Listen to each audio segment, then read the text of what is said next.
Wake that ass up. Early in the morning. The Breakfast Club. Morning, everybody. It's DJ Envy, Angela Yee, Charlamagne the Guy. We are the Breakfast Club. We got a special guest in the building. First time I'm meeting him. I wasn't here the first time he stopped through. Oh, you wasn't? No. But we have Mayor Pete. Welcome, sir. Thank you. Welcome back, I should say. Good to be back. Yeah, a lot more money in your treasure chest nowadays. Yeah, things have changed a little bit since the we were first here time last you came. Yeah. How much have you raised so far? Last quarter we did, I think, 23 million, something like that. Wow. What? That's a lot of money. But it doesn't reflect in, like, I guess, your polls, the percentages of people who would vote for you? That's right, yeah. I mean, it's going to take a while to lock a lot of people down, right? Yeah. So what we've done now, we've overtaken about 20 of my competitors. Now we've got the bigger hills to climb. But we've positioned ourselves in the top tier. And now I think these months between – look, a lot of people won't make up their minds until the last 5 or 10 days. But the window between now and then is when you're doing the ground game, the organizing. We're opening 20 offices in 20 days in Iowa. We're doing about a dozen in New Hampshire over the next few days. You start putting that organization in place that actually helps you earn it. And that's what the money is for. That, and of course, you got to get the word out on TV and the rest of it. So, we're still raising funds, but now it's about actually putting them into the ground and making them work. I was reading an article in The Economist. They said they feel like you're losing momentum. Do you feel like that? No, I think we're all right. I mean, look, when we came in, we went from 0 to where we are now. Absolutely. At warp speed. I mean, when we started in January, I got to double check that this is true, but I'm pretty sure it's true that I had fewer followers online then than our dogs have now. We had, I think, 4 people on the staff. And nobody knew. I mean, we had a campaign operation the size of a state legislative race somewhere. So there's no way we were going to keep up the speed of our initial arrival. But it is true that we got to get from where we are now to actually the top of the heap, right? And that's the work that I've got to do, reaching out to different voters, building out the organization I was talking about, keeping the message up, and also being there as some of the others start to decide to step away. So that was the plan from the beginning, to take out some of the smaller candidates first, and then from there start going to the bigger candidates? Well, to be honest, we grew further faster than we were planning for. So the other thing we had to do is catch up with ourselves. I mean, we're now in the hundreds in terms of the numbers of people we've got in our organization, and it happened just like that.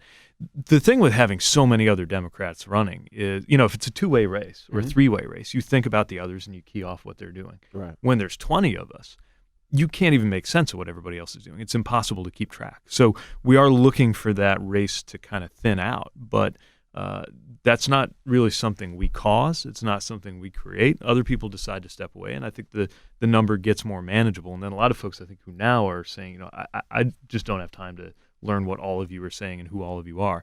They're going to wait until it's a more manageable number too. Did you honestly think that you were going to get this far? Because I know a lot of candidates come in and they say, I'll just throw my hat in and see what happens. Did you honestly say, this is where I think I'm going to go, and I think I'm going to get to this level? It was one of those things like, let's try it and see what happens? No, I mean, I don't think the presidency is something you should run for unless you mean business. Donald Trump did.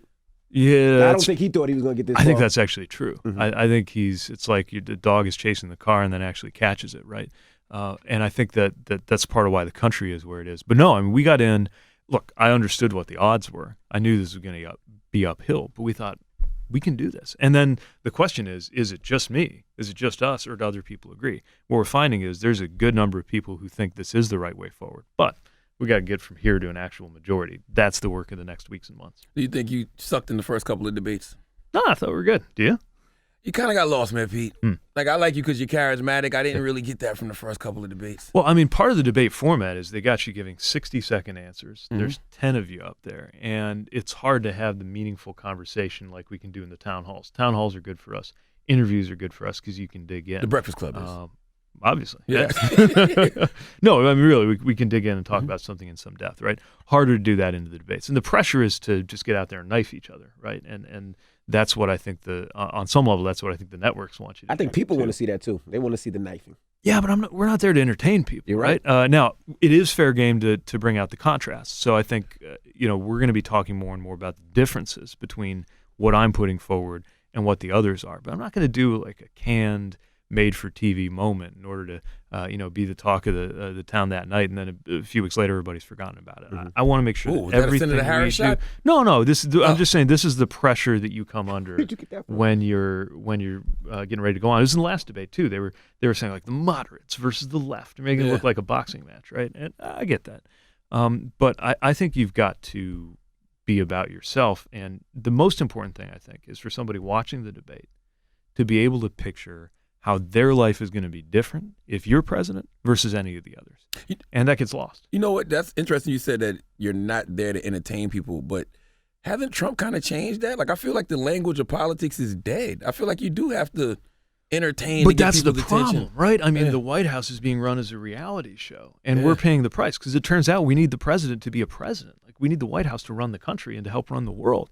And when you don't have that, yeah, it gets, he's all about the ratings, right? He's getting the eyeballs. And, anytime there's something grotesque, it's very hard to look away from. So for that reason alone, everybody's fixated on it. But it's also exhausting. It's weakening the country. It's making us worse off. We're divided. And we can't go on like that. Now, the other night, I seen that you were at dinner with Desus Mero and Charlamagne. What was that And my conversation? guy, Tommy Alter. I didn't get to stay long, though. Yeah. So what was that conversation about, and who paid that dinner? No, that's a good I question. definitely left before the bill. I was out. That sounds like something you do. Who did pay? That's a good question. That is a good question. Oh, clearly, man, Pete did. I did not. Uh-oh. No, it was good conversations. These guys are super smart, and we're talking about where things are headed, what the kind of where the political conversation is unfolding. Mero was a little distracted by the fantasy draft that was going on, but so there's a lot of multitasking going on at the table too. But I thought it was a good chance to talk about how we can have a conversation that's meaningful when there's all of this kind of all-consuming show going on. They say you struggle with black voters. Mm-hmm. They say it's for a number of reasons. I've seen black people question your record as mayor of South Bend, Indiana. I think I'm reading it now. I said in South Bend, African Americans do worse than whites in the city, in school and college, and they suffer high rates of unemployment and poverty. And they say, as mayor, you haven't focused on addressing those problems. Like, why didn't you put that focus on those things? Well, first of all, it's absolutely true that the numbers demonstrate that in South Bend, just like in the country, it is a worse experience for black residents. You look at employment, you look at housing, you look at health, and it is worse.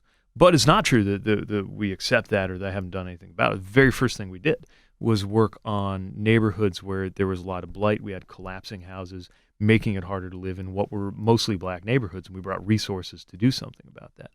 We've been working to make sure that we support home repair. We've been working on community-oriented approaches to policing. Policing has been a huge challenge for us. It's been a huge racial challenge for us. Very divided. Right now, we're dealing with an officer shooting that happened over the summer that we're still waiting on the investigation. I called for an outside investigation that's running its course now. He didn't have his body camera on, right? Exactly, yeah. And, when we have body cameras in the department, but it's not activated, in some ways that makes it even worse, right? Because everybody's asking, okay, why not? And that's part of what's being investigated right now. Look, a mayor's not going to solve these issues overnight, but that doesn't mean we don't work on them. And so if the test is, did you fix racism and poverty and crime? Of course not. But if the test is, did we work on these things and get somewhere, then I believe we have a lot to talk about in terms of how we've handled this in South Bend. And, what we're finding, sometimes the media talks about the black voter like it's some guy, like it's one person with one opinion. You will find voters in South Bend who support me, who oppose me, who support me on housing but don't think I got it right on policing, or vice versa, because there's a lot of different people with a lot of different opinions. And I think it's my job to communicate all of that. But if I want to earn and deserve to earn black support, then I've got to, first of all, talk about what we got right in South Bend, what we got wrong, and what we learned from it. But also what we're going to do for the country. It's why we've got the Douglas Plan, which is, I believe, the most ambitious and comprehensive plan of any of the 2020 candidates. I haven't seen anybody with a black agenda like to that extent, right, except for you. Right, and we know if only because I'm the white candidate who's going to get asked the most about race, I see that as an opportunity to talk about what we've got to do. But frankly, not just for black audiences. Obviously, anytime I'm speaking to a mostly black room full of voters, they're going to want to know what's your black agenda. But frankly, this is a conversation that needs to happen with white voters, because I think for a lot of white voters, it's been like anything related to race is a specialty issue. Like, you only talk about it when you're with minority voters. Mm-hmm. But this is something that doesn't get fixed unless there's a different level of understanding among white people and white voters. I've come to some of these understandings the hard way, right? As a mayor of a city that's 45% non-white and that's gone through some really brutal issues when it comes to race. Not saying that I understand the black experience, but I'm saying that I understand a thing or two about how all of us are living in a racialized moment and a racialized country. And I think, frankly, part of what's happened in the Trump moment is it has wakened up a lot of people, including a lot of white progressives, to the fact that some things that have been here all along, and frankly, some folks could have told us this all along, but have been brought to the surface where they were under the surface. So I think that we got to talk about how when you take a racist policy or racist system and you try to replace it with a neutral one, that's not enough, because a lot of the inequalities we're dealing with, they're here for a reason, and they were brought to us intentionally. Housing discrimination is a good example. It's all systemic. So being that this country systemically did things to put black people in this country, has to systemically do something to get them out. Exactly. I mean, look, when you break something, you got to fix it. Mm-hmm. And some of these harms don't go away on their own because they compound. It's like compound interest. You have money in the bank, it grows over time. The same for a dollar saved is true of a dollar stolen. So when you have generational theft, as has happened in this country for a very long time, we got to be intentional about that. And it's systemic in the sense that health is related to economic empowerment, and economic empowerment is related to education. All of these things are related to housing. And so the other thing we're doing very intentionally is we have a lot to say about criminal justice reform, cutting incarceration by 50%, making sure we have the right tools for supporting police accountability. But we can't reduce the black experience in this country just to encounters with criminal justice. I want to be talking about entrepreneurship. I want to be talking about how we increase the number of black entrepreneurs creating jobs in this country. It's why we set a 25% goal for the federal government to do its purchasing with businesses run by people who've been historically excluded. It's why we want to make sure it's easier to get credit. It's why we want to make sure that the federal dollars are being used to co-invest with promising startups. Because we've got to talk about solutions in the same way that we're talking about problems. I know, like even next week, I know they're doing a caucus on helping minorities get homes and helping them with low to no money down, low interest rates, and being able to get their loans. So how can we help more minorities, especially black people, be able to be homeowners? You know, a lot of us have never owned a home, rented 30 years of our lives because they feel like they can't, or they just don't have the money to put down. Exactly. And renting often is more expensive, right? In our city, it's definitely the case that renting overall costs more money than the mortgage would cost if you could get a loan and get a house. But a lot of people are trapped in that. Right. We talk about income gaps, but you look at the wealth gap, and that's an even bigger issue racially in this country. And most Americans have a lot of our wealth in our homes. So in the Douglas Plan, we propose a kind of 21st Century Homestead Act. And the idea is that we make it possible to acquire properties, especially in areas where there have been a lot of abandoned properties or properties that are about to be bought up because we've got a lot of gentrifying going on, and make sure we put those properties in the hands of people who have lived in historically redlined areas and let them build the wealth in the equity in the home. We also know there's issues around credit scoring. Like a lot of the credit scoring systems show evidence of bias. And frankly, as we get into more and more technology, making decisions from credit to, we're increasingly looking at technology to make decisions about stuff like bail, pretrial incarceration. We got to make sure that these equations aren't basically automating the bias. So whether it's home ownership, credit for business, or other areas, that's going to be a big piece of it. I also feel like, a lot of times, we're talking to Mayor Pete, by the way, I feel like when people start to make more money, the government taxes them more. And I don't necessarily think that's fair when you have a lot of these big businesses making millions and billions of dollars and they never get taxed. Well, that's why some people support Trump. But even with Trump, he doesn't pay taxes, and if he does, it's little to none. But then you have somebody that's finally made it, graduated college. Now they have, they got to pay their college tuition, their college loans. They got to pay if they went, their doctorate, and they got to pay all those loans. So now they're making money. You're taking more money, and then you look at somebody like a company like, let's say, Amazon, and they're paying little to no tax. And it's like, how fair is that? That's why you vote Trump.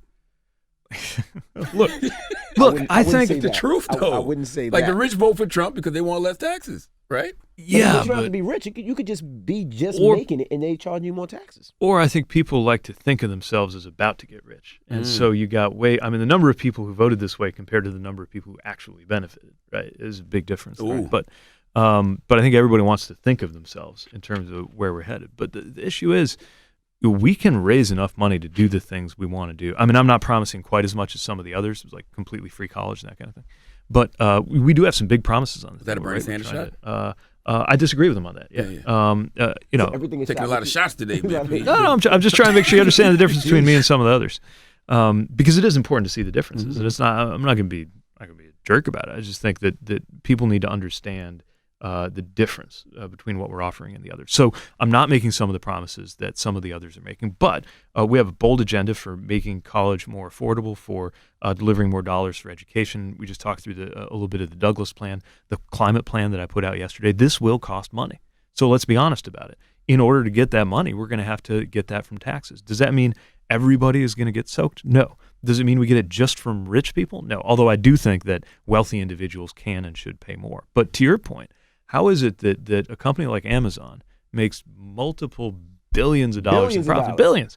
And they're paying less in, you and I paid more in federal income taxes, assuming we paid more than zero last year than they did. So clearly there's something out of whack in the corporate side.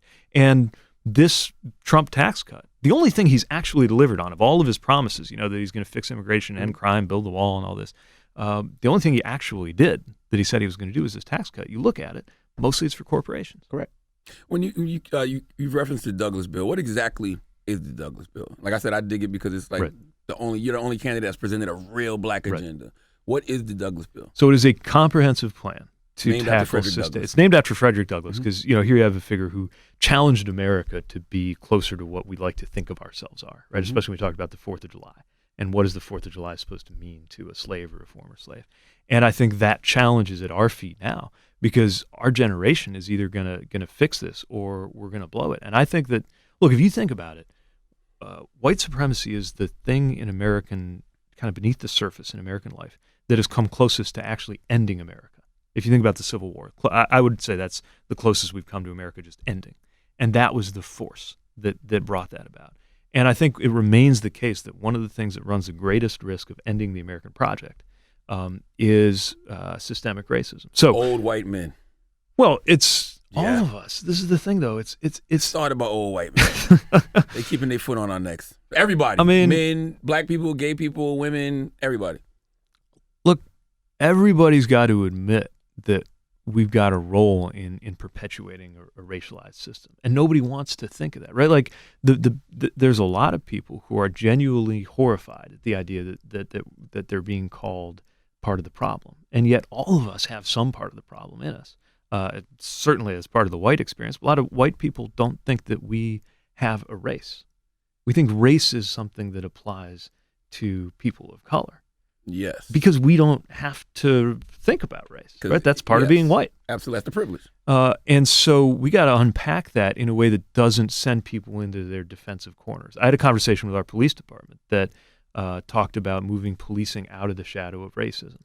And a lot of them took that as me saying that they were all racists. And it actually made it harder for us to reach out and talk about the role that we got to play. So we're having a conversation, I think, across the country about this. But the bottom line is we need policies that will make a difference on the things that are holding people back. And the Douglas plan is systemic. It is housing, health, education, criminal justice, access to democracy.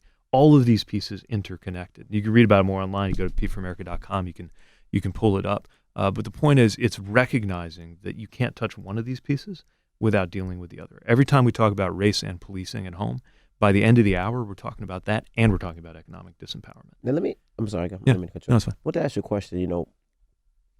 When I think about America right now, right? And he's Dominican, by the way. I'm not Dominican. I ask myself, is America ready for a gay president, right? Mm-hmm. And the reason I ask that is a young man just killed himself for being bullied, for being gay, and you hear all these types of stories, and it's like, when I look at the base of Donald Trump and I see how ignorant a lot of them are, and I was like, with you traveling and going on tours and seeing people, are you able to change what people think or how they look at gay people? Is that a thing where, because I know a lot of times it's so disrespectful, and it's like, but do you need those people to become president? Yeah. So look, you're not going to get everybody, but most people, I think so. And the way I know is from my own experience at home. So when I came out because I just hit the point in my life where I was like, you know what, I want to start dating, I want to have a love life, and when you're in politics, obviously, like there's no way to do that unless you're out. At least I couldn't figure out a way to do that without being out. So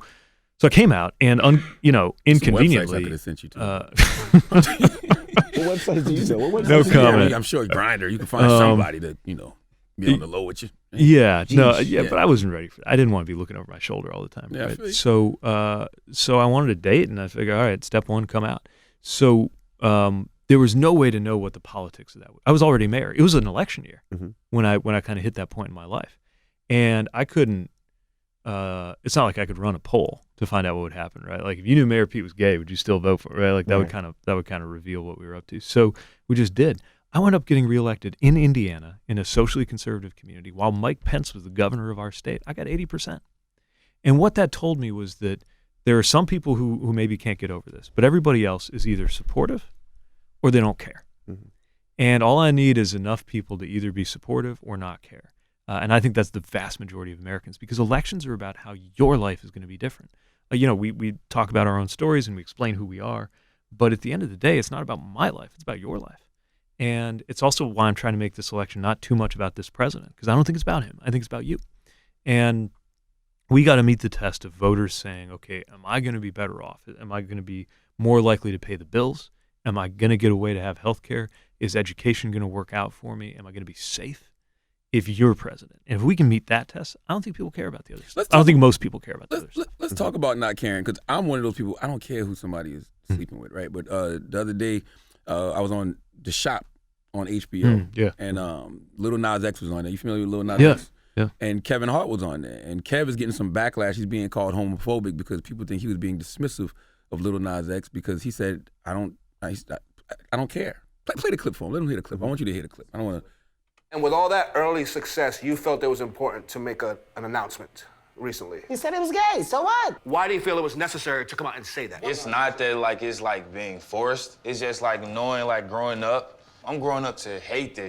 Hate what? Homosexuality. So it's like, if for me, the cool dude with the song on top of everything to say this, any other time, like I'm doing this for attention in my eyes. But if you're doing this like while you're at the top, you know it's like for real. And people think he was being dismissive of Lil Nas X by saying he said he was gay. Yeah. So what? Like my question is, if I say I don't care who a man is sleeping with, why is that a problem? I think it was the fact that he found it necessary to interrupt Lil Nas X and jump in and let everybody know that he doesn't care. Like, Got you. Like it's almost like, I don't want to say that I know how this sounds to other people, but I will say that I think a lot of gay people hear that and hear something that might not be that different than what some folks hear when they hear somebody say, I don't see color. Like, no, this is a thing. Like, as much as we might want to believe that our marriages are going to be treated the exact same and we just move through society like everybody else and we're just living our lives, like, no, this is actually a thing. Kids are putting bullets through their heads over this, right? And what's so impressive about what Lil Nas X is doing, I think he actually downplayed it a little bit because he talked about doing this from a position of strength. And that was impressive. He's, this moment when he's blowing up, he decides to do this. But what he was downplaying is that there's a lot to lose, right, by doing that at this moment. Why? Because now he gets to talk about that whether he wanted to or not. Maybe he'd rather be talking about his music. He took that step, and that took a lot of courage. And I think when somebody finds it necessary to wave their arms up and down and jump up and down, telling you how much this isn't a thing for them, it makes you wonder whether they're being honest with themselves. Ooh, so you find yourself in that position, I guess, like being a candidate. Like, I'm gonna say this. Yeah. I'm gonna put it out there. And in a way, yeah. But you said you don't want people to care, though. You said they're either not gonna care. Well, look, it means different things to different people. I'm not out to be the president of gay America. I'm out to be the president of the United States of America. But it's part of who I am. It's part of my experience. It shapes me. I think it informs the way I come at the world. Part of it is the fact that I'm in a marriage, just not a gay marriage, just a marriage, right? And like everybody else who's married, that's part of how I come at the world. But also, the fact that I belong to a group that's been impacted by hate, right, does affect the way I understand the world. Now, for most of the time, especially at home, when Chasten and I were figuring out how to be, a couple in South Bend when people didn't know how to deal with this, we found that we could just act like any other couple, invite other people to treat us that way, and for the most part, they did. But we weren't blind to the fact that that was a big deal for other people, even in their own minds, as they were going through the process of treating us like it wasn't a big deal. That might have been a big deal for them.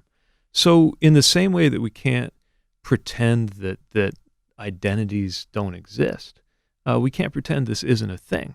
It's just to make sure we have a way of going through life to where it's not the only thing. So how do I, as a heterosexual man, handle a situation like that? Because I'm like, I want him to feel comfortable. Yeah. and have his conversation. Yeah. But I also don't want him to think it's something that he has to talk about. I even said Right. that to him. I was like, yo, you don't have to answer these questions if Right. you don't want to. I wasn't the one answering the questions. Yeah. But I just feel like it just felt weird for them to be putting him on the spot Yeah. like that. Young 20-year-old kid just trying to figure it out. Like, why was that the place? But let me ask you a question. Is that a problem? Because since he did put it out, there's so many questions, and I feel a Well, I lot of wanted to times. ask me- No, how do I handle it? ask you too. Yeah. Like, do you feel funny when we ask questions? Because we honestly, people think that sometimes you're asking as prying, but sometimes it's asking because we don't know. Right.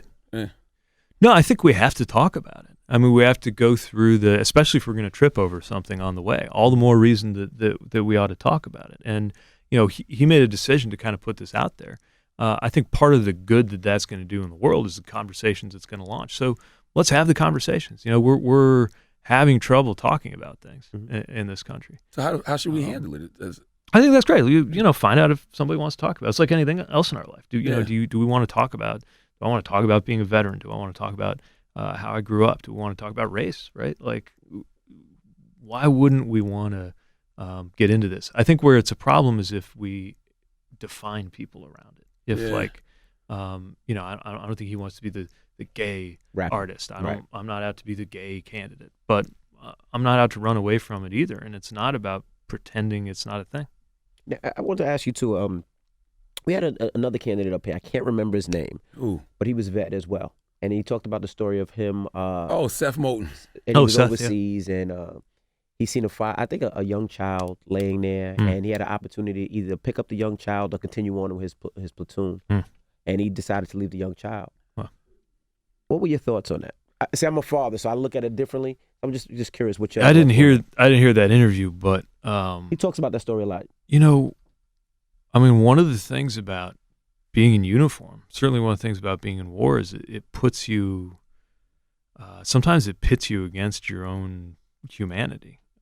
Or you have different responsibilities, and you got to decide what comes first. And I'll learn more about that story, but it sounds like one where he's got an immediate responsibility to his unit and his mission. He did, yeah. And his training and his obligation is that overrides something else. But as a human being, that still has an effect on you. Now, in a less dramatic way, that's kind of true of public life all the time. Like when you're in a position of authority, and you see it in extreme form with military officers, but anytime you're in a position of authority, you've got to weigh what your office or your command or your responsibility requires of you against what you would do if you were just kind of acting on your own versus acting as an agent, an officer, an employee of the American people.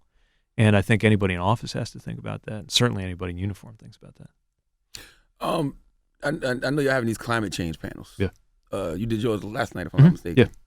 Why aren't we having panels about things like election security? Hmm. When you know that the Russians interfered with the election, when you know it's voter suppression, when you see Mitch McConnell, after getting this intel about the Russians interfering, shut down an election security bill, why aren't we raising more hell about the fact that our democracy is probably dead as we know it? How do we even know our vote will count in 2020? Why aren't they making noise about that the way they are about climate change? Well, I think part of it is because there's less of a sense of what we're supposed to do about it.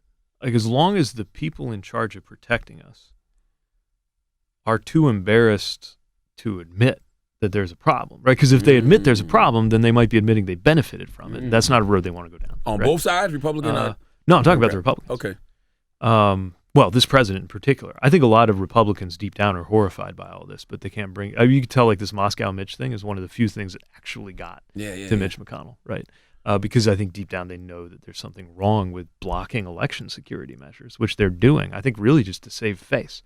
So, yeah, it's a problem. But here's the other thing. I think they're blocking it because they're benefiting from the Russian interference. Well, there's that too. But we got to be careful here, right? Because if you and I sit here saying that I mean, it's definitely the case that democracy is under attack, that it's strained and that it's twisted. In many ways, it's unfair. But if we sit here saying, look, our democracy is completely broken, you shouldn't even bother, then we're sending out a message saying, don't vote, don't get involved, don't be part of the process, which is exactly what they need to do, right? So we're in this trap where we know there are things being done to make our elections less legitimate, but we cannot participate in the destruction of confidence in our elections, because then nobody votes. Then they definitely win, right? They have more to gain by changing an election by 1% so that a much bigger percentage of ours say, see, it's rigged and stay home. But ignoring a problem doesn't make it go away. No question. No, by we got to ignoring deal with it. Aren't you kind of putting fuel on a fascist agenda? Because that's part of a fascist agenda, corrupt elections, acting like they're legitimate. Yes, but also acting like elections are illegitimate. This is the paradox we're in. We got to face up to the fact that there are a bunch of ways that our elections are being warped, right? Yeah, it's Russian interference, but it's also voter suppression, most of which is racially motivated or racially organized. It's the way the districts are drawn, right? I mean, in a very simple, very naked way. You could say that a lot of elections are rigged, not by anything nefarious happening on election day, but just by the way the district itself is shaped to make sure there's this outcome and not that outcome. So we got to name that. More importantly, we got to fix that. And all the while, we got to do that in a way that doesn't discourage people from being part of the process. Because coming to the polls and getting the right people elected, even on a tilted playing field, is the only chance we've got of changing anything. But Trump is already setting it up to say that the Democrats are receiving outside interference. Oh, yeah, and if he's setting it up he right loses, now. he's going to call the entire legitimacy of the election into doubt. That's Absolutely. why our job is to make sure it is not even close. Remember, a guy like this should not be able to get within cheating distance of the Oval Office. It should not be close. It doesn't make me feel good that the Democrats are banking on a landslide. Because I've heard that from a lot of different Democrats. We got to make sure it's not even close. I don't think that's going to happen. When is there ever a landslide in presidential elections? Landslide is relative, right? I mean, in this country, 55-45 is a landslide. But think about this. 94% of Americans want at least universal background checks, and it's not getting done. Vast majority of Americans want a higher minimum wage, and they're blocking it. Americans want real immigration reform. Even that issue where Democrats are sometimes on defense. For the most part, Americans are with us. Issue after issue after issue. There is a big majority for what we propose to do. The question is, what is it going to take for that majority to be reflected in the election outcome? See, but I understand why people look at the government, look at the president as bullshit. Because you look at everything, all the problems that we have in this country. We've been having these problems forever. Yes. And it seems like nothing ever gets fixed. So a lot of people just you look at the gun problems, right? The young man that just, in Texas that went around shooting people. Yeah. He tried to buy a gun. He was denied because of his mental health. But then he still bought it privately and still was able to shoot. Right. It's embarrassing when you go to other countries, and I travel a lot. And now, when I used to go to other countries, they'd be like, be careful, is this type of warning. But now they're doing that same warning to our country. Like, be careful when you go to the U.S. exactly. because of this. Like, that's a problem. But none of these things get fixed. We still haven't fixed the gun laws. It seems like it's all about money. We still haven't fixed a lot of the other things, the mental health problems. We still haven't fixed poverty, especially in our. We still haven't even fixed the water in Michigan. Like, it's like these are things that we feel like. Right. No, and this is part of why I'm running. Fixes. This is part of why I'm running because, we're having some of the same arguments we've been having for 20 years. This is how I feel about climate, too. The problem is not which one of us came up with the best goal in terms of which year we're going to do the power sector versus the vehicle sector. The answer is, how are we going to get anything done? Correct. When we've been having the same debate. School shootings, right? I was in high school when Columbine happened. Now we got a second school shooting generation. We're on our way to produce a third. So it's why we need structural reforms. Like, we need to fix the guts of our democracy. Correct. And it's why we cannot continue accepting the unacceptable. We just accept that we're the only developed country where people don't all have health care. We just accept that gun violence is going to happen, even though we're the only developed country where it happens all the time. And the question is, how much longer can we go on like that? And I think because it's gone on the entirety of our young lives, we may be beaten down into thinking that it absolutely can't be fixed. But this country is capable of really big things. This country is capable of fixing really big problems. And the question is, will that happen on our watch, or will we just watch this continue to slide down the hill? We can't even fix the new problems, though. Like, Donald Trump is the newest problem. Like, I understand climate change and all this other stuff, but the biggest threat that America's facing right now is in the White House. And they won't even start impeachment proceedings. They won't even do that. They won't even say that what he's doing is absolutely criminal. Well, we'll say that it's criminal, but I think nothing's going to happen, right, as long as the Senate is in the hands of those Republicans. So, but is this really a new problem, or is it just the same old problems taking a new form? A new face. Yeah. Like, to me, his being in that office is just an expression of everything else being broken. And it's a lot of people who don't even like him saying, you know what, I'm just going to burn the house down and voting for him. Not because they think he's a good guy, just because they want to smash everything. And now that's what we're getting. So this country is capable of incredible failure and incredible success. We got to decide whether we're going to be one of those generations that was alive and in charge when this country did something to make us proud, or whether we're just going to be here when it all goes down the tubes. I think we're going to be here when it goes down the tubes. No, we can't let that happen. I'm gonna tell you why. Because you said we can't let that happen. You said there's a reckoning coming. Yeah. Right over the GOP and Christianity. I'm not a religious person. I'm a spiritual person. But I do believe we are coming to that good versus evil reckoning. And I don't know if there's anything we can do about it. Call it Armageddon. Call it what you want. I don't know. Look, if this country got through Civil War, this country got through the struggles of World War II, the fact this country even exists, for all of the deep flaws and problems it has, still represents the fact that human beings can change. I don't believe that the world's cut up into good people and bad people. I think we've all got the ability to do a lot of good and bad things. And I think part of why the presidency matters, besides all the policies and the management, the administration, and the laws, is that the president's the most visible person in the world and can bring things out of us, good things and bad things. And we need presidential leadership that brings out more of the good things, because so much of the struggle is inside of us, just between our appetites and our laziness and our meanness and our ability to sacrifice and to strive and to put really bad habits and evil prejudices behind us. Like, I just think humanity is a mixed bag, and we are neither doomed to failure nor guaranteed to succeed. But the whole point of leadership is to make sure we tip it in the direction of succeeding. So what's the reckoning between the GOP and Christianity? Well, GOP's got to deal with the fact that they have come on board with a president that is completely against not just our values but their own, right? I mean, if you're in Mike Pence's world, where being Christian has a lot to do with a kind of rigid traditional sexual ethics, like that's not how I come at Christianity, but he does, and yet he thinks that this president ought to be the moral as well as political leader of this country. And you got an entire Republican Party coming on board with this, but I think deep down they know that this isn't right. Meanwhile, you got religious traditions that teach us about the importance of lifting up the stranger, the importance of lifting up the poor, of healing the sick.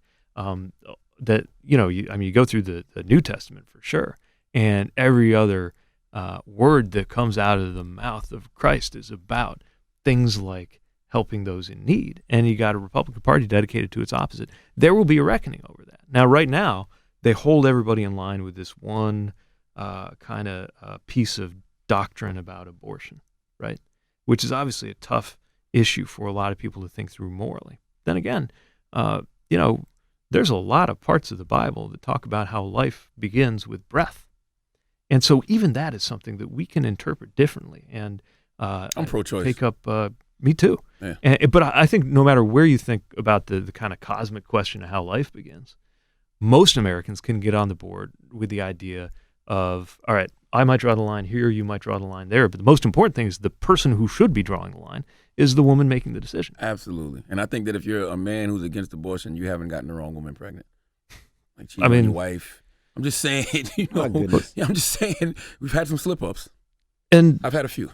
Look, in the same way we've talked about the way that, the white world needs to deal with race, instead of saying that this is just an issue of minorities. Men are going to have to deal with misogyny and women's rights. Like, this is largely a men problem. And so men have to talk about this. Since when should men be dictating what women ought to be able to do? Anyway, my point is, when it comes to the religious stuff. Old white men are doing that, by the way. I just want to throw that back out there. Okay, well, yeah, you're not wrong. But coming back to the religion thing, somehow they put a party label on God. And I don't think God belongs to a political party. And whether you're religious or not, you have a choice. And we got to change the way that we think about what it means to talk to voters of faith without going down the road like they have of using faith as a way to order people into living their lives a certain way, which obviously is bad news for my community, but I also think it's just not the right way to go. You think God cares about politics? I think God cares about how we treat each other, and one of the biggest parts of how we treat each other is politics. So yeah, I mean, this has political implications. If we're trying to, Lincoln talked about, I think in the Civil War, he's saying that everybody wants to call God onto their side, but we should spend less time praying to get God on my side, more time figuring out if I can get on God's side. And that's how I come at this, that we are taught, and this is true in a lot of moral traditions that are not religious too, right? We're taught that so much depends on how we treat other people in our lives, but also people we've never met. And in the case of generational justice, people we'll never see. Are we being fair to them? Are we being good to them? Are we being kind to them? Or are we being selfish? And there's a lot at stake in the political choices we make when it comes to that question. So if a religious person says to you, I prayed for Donald Trump to win, what would your response to that person be? I'd spend more energy. If you're going to pray for this president, I would pray for wisdom and judgment on the part of this president, because our lives depend on it. Not so much praying for, I'm just to say, look, I'm from South Bend. I think a lot of folks pray for Notre Dame football to win with mixed results. Yeah, I pay for my Giants every year, but I pray. How's it going? Why y'all wasting God's I time? pray for the Knicks every year. My Knicks get further and further away. But I'm sorry, go ahead. Well, I mean, the funny thing about praying is sometimes we do it in the sense of like telling God what to do. I think it ought to be more a process where we're deciding how we align ourselves, how we tune our own hearts. If we're going to pray for our politics, let's pray for ourselves to walk in a way that is better for humanity on all sides of our politics. And that's not always about papering over our differences or softening our positions. Mm-hmm. It's about making sure that we come at this from starting with the question of how do I make life on this earth better for people. Now, let me ask you a question. If you do get in office, what's the first thing you're going to attack? What's the first thing you're going to do while you're in office? What's your first agenda? So Lysol it. Lysol it. Yeah, I mean, a lot of it is just reversing the bad stuff he's been doing. A lot of which is a stroke of a pen because it's executive orders. But to me, the big three things. I know you said one, and I'm giving you three, but I can't pick one. Climate, we've talked about. Mm-hmm. Democracy, we've talked about, and that's huge because if our democracy is broken, then any other issue we're going to have a hard time dealing with. And then this question of justice, economic justice, racial justice, making sure we're moving in that direction. And there are things you can do on day one, launching legislation, issuing orders, just who you appoint, just who you're putting in charge of stuff, right?